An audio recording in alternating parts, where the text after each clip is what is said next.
Rudram anti radiation missile आज का हमारा विषय है।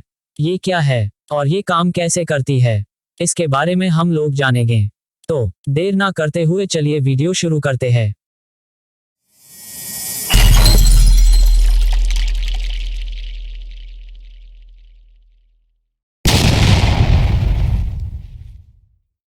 हेलो दोस्तों, मैं हूँ आपका होस्ट और दोस्त सोनू जायसवाल और स्वागत करता हूँ आप सबका अपने चैनल रक्षा शिखर पर। और आज का हमारा विषय है रुद्रम एंटी रेडिएशन मिसाइल। इसे डीआरडीओ ने स्वदेशी रूप से डेवलप किया है और इसे अक्टूबर महीने में सुखोई 30 से लॉन्च करके टेस्ट किया गया है।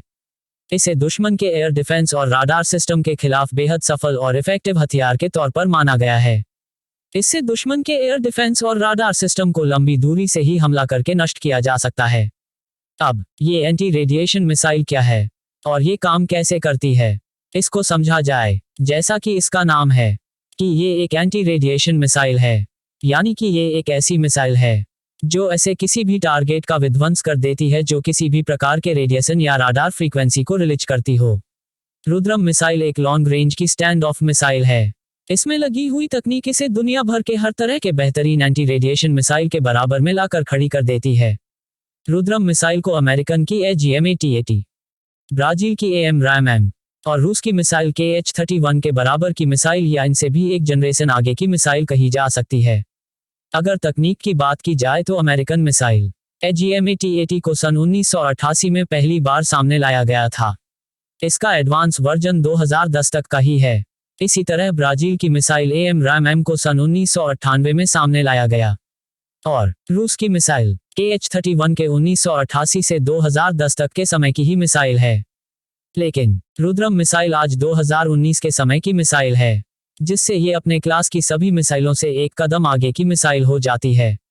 अब बात इसके रेंज की जाए तो रुद्रम मिसाइल में ड्यूल पल्स रॉकेट मोटर का इस्तेमाल किया गया है, जिससे इसकी रेंज 100 से 250 किलोमीटर तक की है, जो इसके दिए टारगेट की दूरी के हिसाब से कम या ज्यादा हो जाती है। अब अगर इसे दूसरी मिसाइलों से तुलना की जाए तो अमेरिकन AGM-80 मिसाइल की रेंज 150 किलोमीटर तक की है, ब्राजील की AMRAAM की रेंज 60 से 80 किलोमीटर की ही है और रूस की मिसाइल KH-31 की रेंज 70 से 100 किलोमीटर की है। तो इस प्रकार रेंज के हिसाब से देखा जाए तो ये अपने क्लास की सभी मिसाइलों से आगे है। बात स्पीड की जाए तो ये 2.62 मैक की है। अब बात इसके सीकर की, तो ये मिसाइल एक एक्टिव सीकर के साथ आती है। इसका मिलीमीट्रिक वेव एक्टिव सीकर जो 3 मिलीमीटर से लेकर 30 गीगाहर्ट्ज के वेव लेंथ के साथ आती है, जो एक बहुत बड़े बैंडविड्थ के होने से इसके टेक्निकल मसल्स की ताकत को बहुत ज्यादा बढ़ा देती है। बात मिसाइल के गाइडेंस की जाए तो इसमें INS-GPS सिस्टम और सैटेलाइट कम्युनिकेशन सिस्टम दिया गया है। अब बात इसके जरूरत की, रुद्रम की जरूरत क्या और कितनी है। युद्ध के समय किसी भी देश का सबसे बेहतरीन हथियार और महंगा असेस्ट उसका एयर डिफेंस सिस्टम और उसके राडार सिस्टम होते हैं। और कोई भी एयर डिफेंस सिस्टम किसी देश की रक्षा और सुरक्षा में बेहद महत्वपूर्ण भूमिका निभाते हैं। उदाहरण के लिए चाइना आज भी multiple air defence system operate करता है, जिससे वो किसी भी फ्लाइंग ऑब्जेक्ट को, चाहे वो एयरक्राफ्ट हो, फाइटर जेट हो, बैलिस्टिक मिसाइल हो, क्रूज मिसाइल हो, ड्रोन हो या हेलीकॉप्टर हो, मारकर गिरा सकता है। इससे उसके काफी अंदर तक घुसकर मारने की संभावना काफी कम हो जाती है। लेकिन हमें अगर चीन के काफी अंदर तक घुसना हो तो इसके लिए हमें उनके first line of air defence का विध्वंस करना होगा। रुद्रम मिसाइल को खास इसी काम के लिए बनाया गया है। आज का वॉर सिनेरियो बेहद टफ और बेहद इंटेंस हो चुका है। अब आप बिना दुश्मन के एयर डिफेंस सिस्टम को खत्म किए बिना उस पर एयर डोमिनेंस स्थापित नहीं कर सकते हैं। रुद्रम को एनिमी की पहली लाइन ऑफ एयर डिफेंस को तोड़ने और उसका विध्वंस करने के लिए बनाया गया है। अब ये एयर डिफेंस सिस्टम एनिमी के राडार हो सकते हैं, मिसाइल बैटरी हो सकती है जो सैम मिसाइल को लॉन्च कर सकती हो। ये एयर डिफेंस सिस्टम किसी खास तरह के इलेक्ट्रो ऑप्टिकल सिस्टम या किसी तरह के सेंसर भी हो सकते हैं, जो आपके जेट या एयरक्राफ्ट की इमेज बनाकर उस पर हमला कर सकते हो। एंटी रेडिएशन मिसाइल दुश्मन के इन सभी तरह के एयर डिफेंस सिस्टम की रेडिएशन फ्रीक्वेंसी को सेंस करके या उस फ्रीक्वेंसी को डिटेक्ट करके उस सिस्टम को ध्वस्त कर देती है। इसीलिए इसे एंटी रेडिएशन मिसाइल कहा जाता है। यहाँ रेडिएशन का मतलब न्यूक्लियर रेडिएशन से नहीं है, बल्कि उस फ्रीक्वेंसी को कहा जा रहा है जिसे ये मिसाइल ट्रैक करके अपने टारगेट का विध्वंस करती है। इसकी महत्ता को इजरायल सीरिया युद्ध से भी समझा जा सकता है, जहां इजरायल ने सीरिया के एयर डिफेंस के सामने एक ड्रोन को भेज करके उनके राडार की फ्रीक्वेंसी को डिटेक्ट कर ली, फिर एंटी रेडिएशन फ्रीक्वेंसी से उनके सिस्टम को 2 घंटे के लिए जैम कर दिया। इन 2 घंटों में इजरायल ने 19 सैम मिसाइल बैटरी सिस्टम की डिप्लॉय कर दिए और 82 सीरियन मिग जेट को मार गिराए, 0 कैजुअल्टी पर। और यही चीज हमें खाड़ी युद्ध में भी देखने को मिला।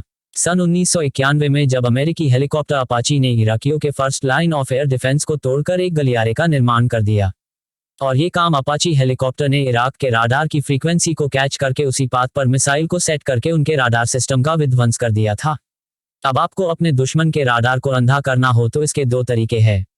एक तो आप अपने दुश्मन के राडार को ध्वस्त कर दे, और दूसरा आप उसके राडार को इलेक्ट्रॉनिकली जैम कर दे। यहाँ पर एक अमेरिकन चैंप मिसाइल का भी उदाहरण सामने है। चैंप मिसाइल एक ऐसी मिसाइल है जो अपने इलेक्ट्रॉनिक सिग्नल्स और अपने इलेक्ट्रोमैग्नेटिक फील्ड से अपने रेंज में आने वाली सभी इलेक्ट्रिक डिवाइस को खराब या डिसेबल कर देती है।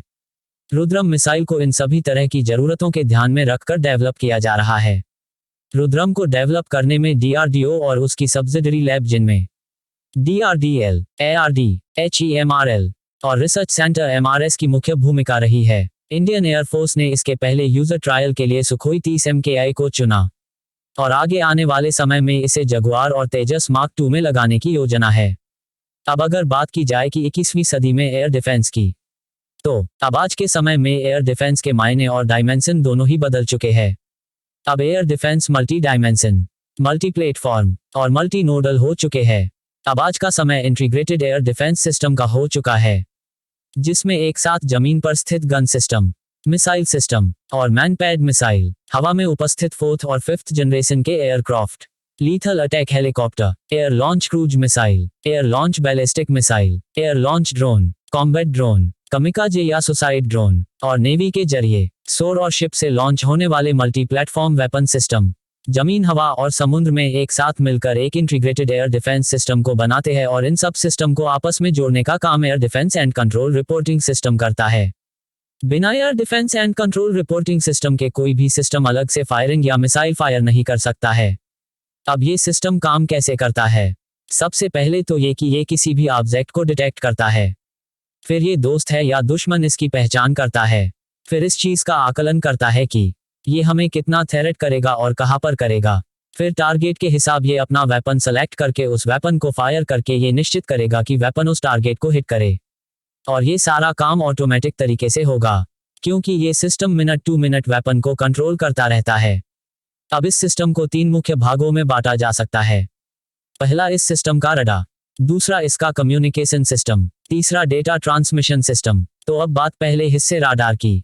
तो अब ये radar early warning and control system radar, tactical control radar, fire control radar और मिसाइल डेटा कंट्रोल राडार होते हैं, जो रेडियो वेव को ट्रांसमिट और रिसीव करते रहते हैं। अब बात दूसरे हिस्से इसके कम्युनिकेशन सिस्टम की। तो ये कम्युनिकेशन सिस्टम कई तरह के RF signal, electro optical system, satellite communication system होते हैं। इसका तीसरा हिस्सा डेटा ट्रांसमिशन सिस्टम, इन सब को एक साथ डेटा ट्रांसमिट करके इन सारे सिस्टम को आपस में जोड़कर रखता है, और इन सब को मिलाकर जो सिस्टम तैयार होता है, एंटी रेडिएशन मिसाइल इन सब को तोड़ने का काम करता है।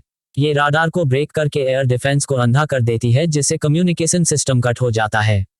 इस कारण ना तो दुश्मन कुछ देख पाता है और ना ही सुन पाता है और ना ही कम्युनिकेट कर पाता है, जिससे वो आने वाली किसी भी एयर थ्रेट की ना तो पहचान कर सकेगा और ना ही उनके विरुद्ध किसी कारगर वेपन को फायर कर पाएगा, जिससे दुश्मन डेफ्ट डंप और ब्लाइंड हो जाता है, जिस कारण दुश्मन के एयर डिफेंस में एक गलियारा बन जाता है, और इसी गलियारे से घुसकर हम दुश्मन की सीमा में डीप स्ट्राइक कर सकेंगे और हमारे फाइटर जेट भी काफी हद तक सुरक्षित रहेंगे। रुद्रम मिसाइल को इसी खास काम के लिए बनाया गया है, जिससे इस मिसाइल की महत्ता बहुत बढ़ जाती है। इसे बनाने में DRDO की पिछले 25 से 30 साल की मेहनत लगी हुई है, और इसे पूरी तरह से स्वदेशी तकनीक से तैयार किया गया है। इसके लिए मिसाइलों के सारे सिस्टम, सब सिस्टम, मिसाइल सीकर और गाइडेंस सीकर को देश में ही निर्मित किया गया है। इसे हमने किसी अन्य देश से आयात नहीं किया, क्योंकि दुनिया का कोई भी देश आपको मिसाइल सीकर, कम्युनिकेशन सिस्टम और गाइडेंस सिस्टम कभी नहीं देगा।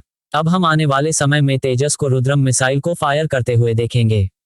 मतलब आने वाले समय में अगर कोई युद्ध हुआ तो हम स्वदेशी जेट को देसी मिसाइल के जरिए दुश्मन के वेपन प्लेटफॉर्म को नष्ट करते हुए देखेंगे। बात मिसाइलों की जाए तो भारत इस क्षेत्र में बहुत तेजी से आगे बढ़ रहा है। पिछले 5 हफ्तों में ही भारत ने 10 मिसाइल सिस्टम का टेस्ट किया है, जिसमें Nirbhay cruise missile, Shaurya missile, BrahMos missile, Prithvi missile, hypersonic technology demonstrator vehicle, smart missile और रुद्रम मिसाइल का नाम प्रमुख रूप से लिया जाता है। आज के समय की बात की जाए तो अब का समय इंडियन मिसाइल और वेपन प्लेटफॉर्म्स के लिए गोल्डन टाइम है। अब हमारा देश भी तेजी से आत्मनिर्भर भारत की तरफ बढ़ रहा है। इस पर रिटायर्ड लेफ्टिनेंट जनरल वी.के. सक्सेना जी का कहना है कि जो विदेशी है वो सपना है और जो स्वदेशी है वो अपना है। खड़े हो जाओ अपने 2 पैरों पर, बनो आत्मनिर्भर अपने दमखम पर। तो अगर आप सबको मेरी वीडियो पसंद आई हो तो चैनल को सब्सक्राइब करें, इसे लाइक करें, शेयर करें और कमेंट बॉक्स में अपने अपने सुझाव को लिख सकते हैं। तो मिलता हूं मैं आपसे अपनी अगली वीडियो में। तब तक के लिए धन्यवाद। वंदे मातरम।